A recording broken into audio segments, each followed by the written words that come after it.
Monsieur le Haut-Commissaire pour l'économie sociale et solidaire, Mesdames et Messieurs les ministres, Mesdames et Messieurs les chefs de délégation, Mesdames et Messieurs les représentants des organisations et institutions partenaires, Mesdames et Messieurs les élus, sénateurs, députés, maires, distingués invités, Mesdames et Messieurs, je voudrais, à l'entame de mes propos, remercier les organisateurs de ce sommet inédit et particulièrement M. Christophe Ithier, Haut-Commissaire à l'économie sociale et solidaire et à l'innovation sociale, qui nous a fait l'honneur de nous inviter à cette importante rencontre. Je voudrais saluer la présence nombreuse et distinguée, mais surtout les contributions qualitatives et innovantes des participants qui nous ont montré pendant ces 2 jours à quel point les sujets de préoccupation communs, interdépendants et complexes ont un impact réel sur le processus de développement de nos pays. En effet, depuis hier, la réconciliation de l'économie et du social a été consacrée à travers des réflexions et des discussions intenses autour de l'économie sociale et solidaire qui ouvrent une voie prospère vers des sociétés plus inclusives par la mise en place de solutions novatrices, alliant performance économique, impacts sociaux et environnementaux. Mesdames et Messieurs, ce premier forum placé sous le signe de la promotion de l'économie sociale et solidaire et de l'économie inclusive est sans aucun doute une rencontre historique, comme l'ont dit ceux qui m'ont précédé, qui augure d'un avenir plus apaisé malgré les nombreux défis économiques, sociaux et environnementaux qui se posent sur la scène internationale. Notre rôle à tous, États, institutions, secteur privé, organisations internationales, réseaux économiques, social et solidaires, est de mutualiser nos efforts pour développer et promouvoir davantage des actions de l'économie inclusive. Notre concours est crucial et je me réjouis aujourd'hui devant la multitude d'acteurs internationaux qui ont pu répondre à l'appel constituant un formidable plaidoyer mondial pour l'économie sociale et solidaire et ses valeurs. C'est en soutenant les initiatives économiques innovantes, c'est en leur conférant une place importante dans nos politiques de développement que nous parviendrons à faire face efficacement aux enjeux d'un monde en perpétuelle mutation. Au terme de ces 2 jours prolifiques de débats, nous avons pu rendre la mesure du rôle que chaque acteur, qu'il soit institutionnel ou privé, doit jouer dans le projet d'alliance porté par ce sommet, car l'économie sociale et solidaire est une source de croissance inclusive qui participe à l'émergence de solutions innovantes et de modèles économiques durables. C'est ce dont notre monde, en proie au tourment généré par les nombreux défis, le changement climatique, les migrations et que sais-je encore, d'autres menaces. Donc ce monde a besoin pour s'assurer un futur soutenable dans une nouvelle économie dont il nous incombe de tracer la feuille de route en toute responsabilité. L'enthousiasme que j'ai pu observer ici me rassure quant à l'avenir de notre alliance et de l'économie sociale et solidaire dans sa dimension internationale.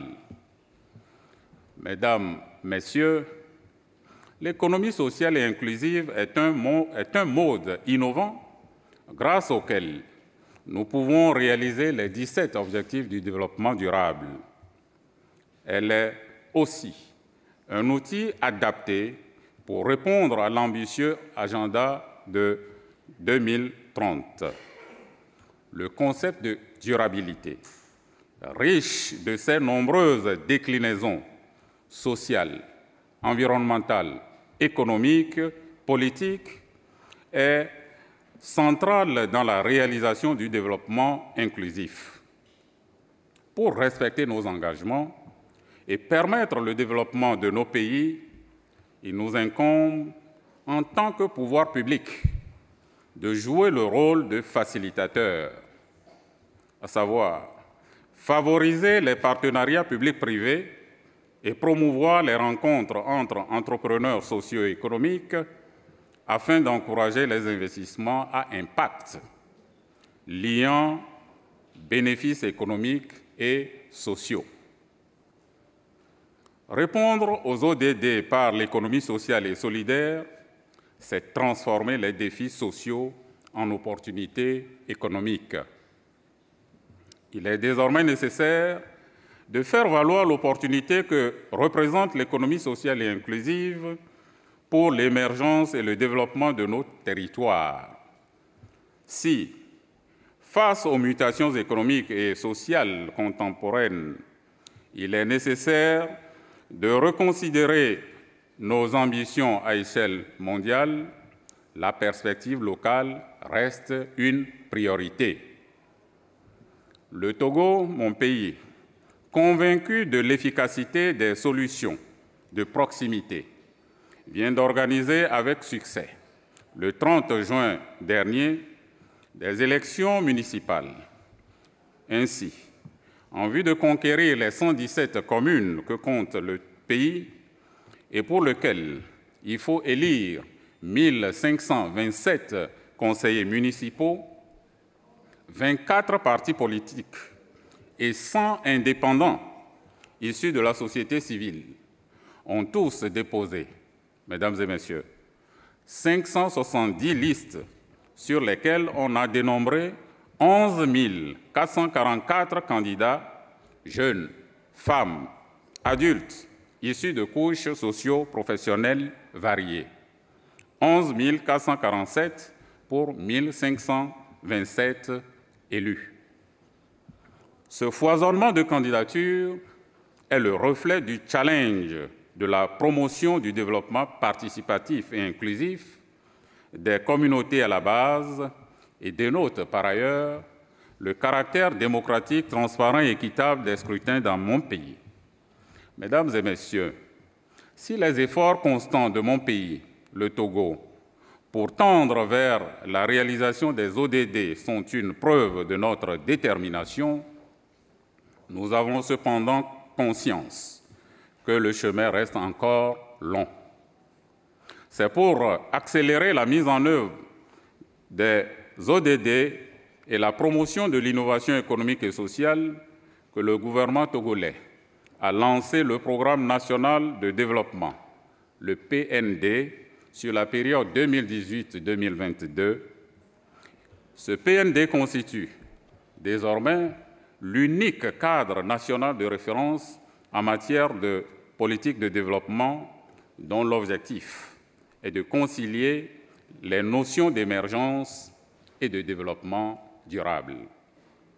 Le plan national de développement, construit dans un modèle dynamique et inclusif qui allie les fondamentaux que sont l'économie, le social et l'environnement, s'est donné tous les moyens d'assurer une place de choix à la croissance partagée.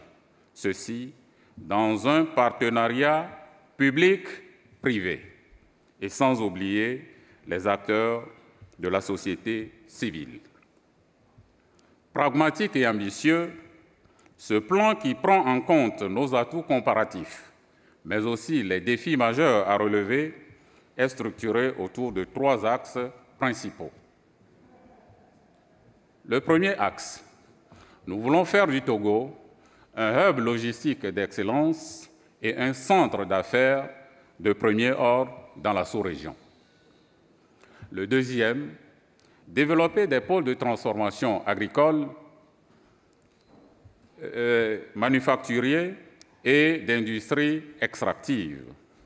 Et enfin, le troisième axe du plan national de développement, qui cadre parfaitement avec la rencontre de ce jour, est de consolider le développement social et de renforcer les mécanismes d'inclusion.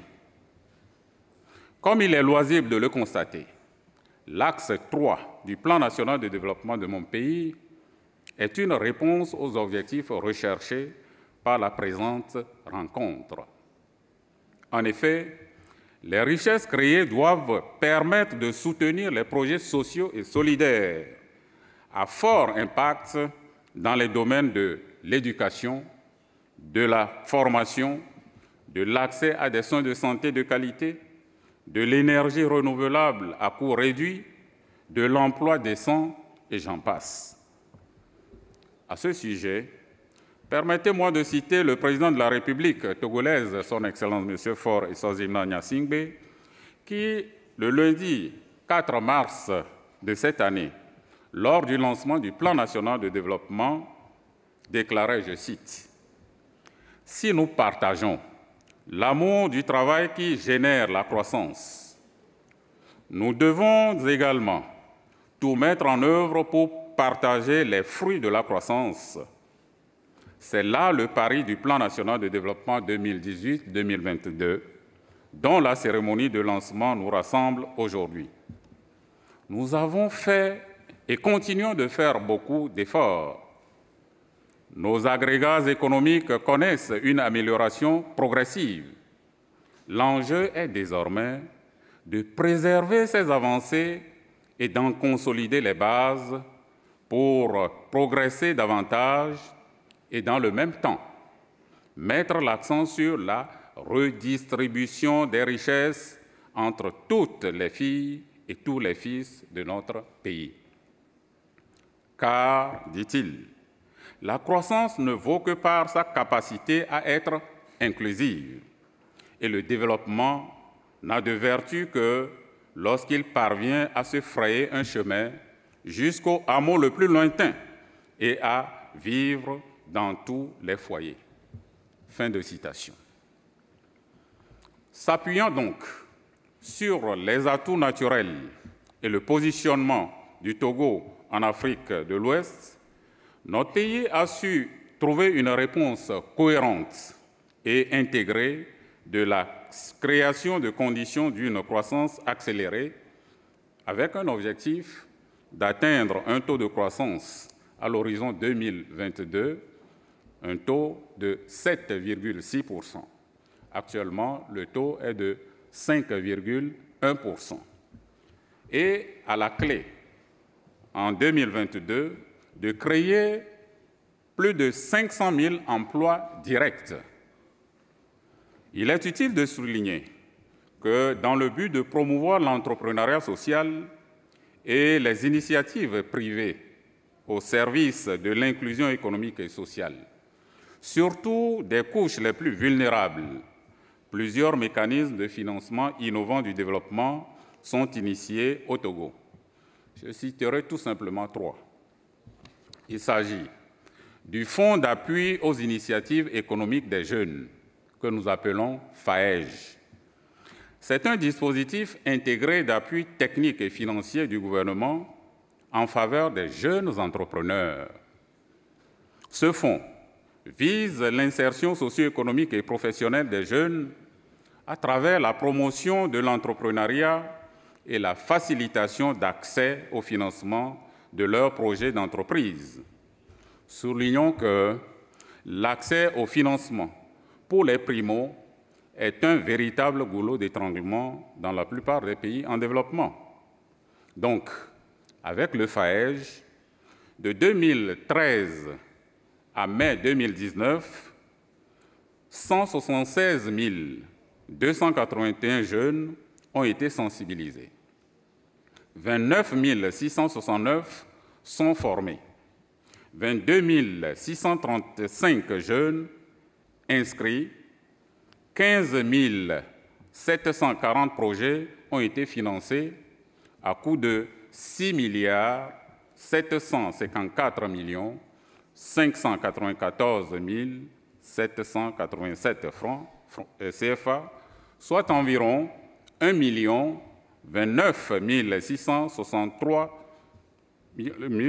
euros de crédits ont été octroyés et 33 474 emplois directs et indirects ont été créés par ces jeunes entrepreneurs de 2013 à mai 2019. Le deuxième mécanisme déployé par le Togo, c'est le Fonds national de la finance inclusive, le FNFI, qui est un produit financier développé au profit des personnes pauvres et particulièrement au profit des femmes, afin de leur faciliter l'accès au crédit, de promouvoir l'inclusion financière et stimuler l'autonomisation de la femme. Avec l'appui des institutions financières comme la Banque mondiale, la Banque ouest-africaine de développement et des microfinances, le FNFI a développé plusieurs sous-produits spécifiques, tels que l'AgriCEF. L'AgriCEF, c'est l'accès des agriculteurs aux services financiers. Les agriculteurs peuvent avoir des crédits. Ensuite, il y a l'AGICEF, accès des jeunes aux services financiers. Que vous soyez artisan ou agriculteur, vous pouvez avoir accès à des financements pour la mise en œuvre de vos projets.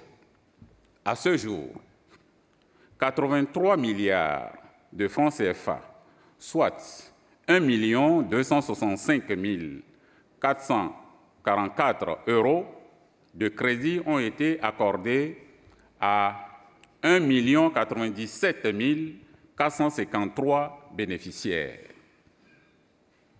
Le troisième mécanisme que j'ai voulu aussi citer, c'est l'attribution des marchés publics.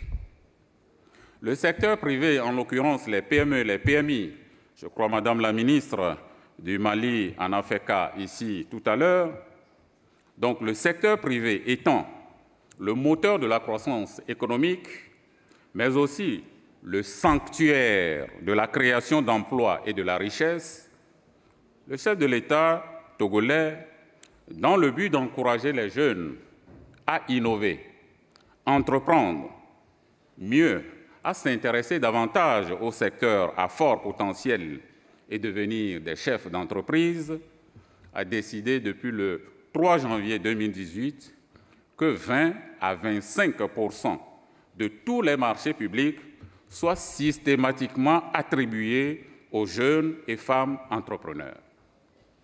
Lorsqu'un projet relevant du marché public, vous ne donnez pas 20 à 25% aux jeunes entrepreneurs, aux femmes entrepreneurs, le projet n'est pas réalisé. C'est pour encourager, stimuler les jeunes et les femmes à s'adonner à ce secteur qui est le secteur qui crée de la richesse. Des structures dédiées au renforcement de capacités et à l'encadrement sont mises à la disposition des jeunes promoteurs. Mieux, le centre de formalité des entreprises leur accorde des facilités spécifiques. Tout ceci s'inscrit dans le cadre du vaste processus stratégique de l'amélioration du climat des affaires au Togo. Je rappelle que le Togo est classé parmi les top 10 des pays réformateurs au monde. C'est pour toutes ces expériences acquises que le Togo, avec l'appui de certains partenaires bilatéraux, a abrité les 6 et 7 juin 2019 à Lomé la deuxième édition de la conférence internationale sur les entreprises sociales et la responsabilité sociale des entreprises, dont les travaux ont été sanctionnés par une déclaration dite déclaration de Lomé. Elle prône tout simplement l'émergence d'une loi inclusive en faveur de l'entrepreneuriat social et de l'économie sociale et solidaire ESS au Togo. Certes, des défis majeurs persistent, mais au regard de tout ce qui précède et qui propulse le Togo sur la trajectoire des valeurs qu'incarne l'économie sociale et solidaire comme modèle économique du présent et de l'avenir, avec des impacts inclusifs, le Togo se propose alors d'être le hub sous-régional de l'entrepreneuriat social. D'ailleurs, le gouvernement a mis en place une coalition nationale pour l'emploi des jeunes. Tout ceci pour encadrer et favoriser l'émergence de l'économie sociale et solidaire. Mesdames et Messieurs, le présent sommet, Pact for Impact, premier du genre, est à saluer. Tous ensemble, nous, participants venant de pays, d'institutions internationales, de structures décentralisées, de secteurs publics et privés, d'organisations de la société civile, nous formons les maillons de la chaîne mondiale. En conséquence, chacun et chacune d'entre nous porte une part de la responsabilité, gage de l'espoir formidable que nourrit le manifeste que nous allons valider dans les minutes qui suivent. Le Togo se félicite de participer à ce renouveau de l'innovation économique et sociale à l'échelle mondiale au sein de cette alliance en devenir. Je voudrais réitérer mes sincères remerciements aux organisateurs de cette rencontre très fructueuse. Je souhaite que ce sommet unique en son genre soit le premier d'une longue série de rencontres ayant à cœur le développement de l'économie sociale et inclusive pour l'édification d'un monde juste, épris de paix, de sécurité, gage de tout développement viable et durable. Le Togo faisant sien l'objectif numéro 17 de l'agenda 2030, qui prône le partenariat comme la sève indispensable à la bonne réalisation des ODD, est prêt à coopérer avec toutes les nations, institutions, organisations de la société civile qui partagent les valeurs humanistes du Pact for Impact afin de faire de l'économie sociale et solidaire le socle du développement de nos pays respectifs. Engageons-nous tous dans l'action et je vous remercie pour votre aimable attention.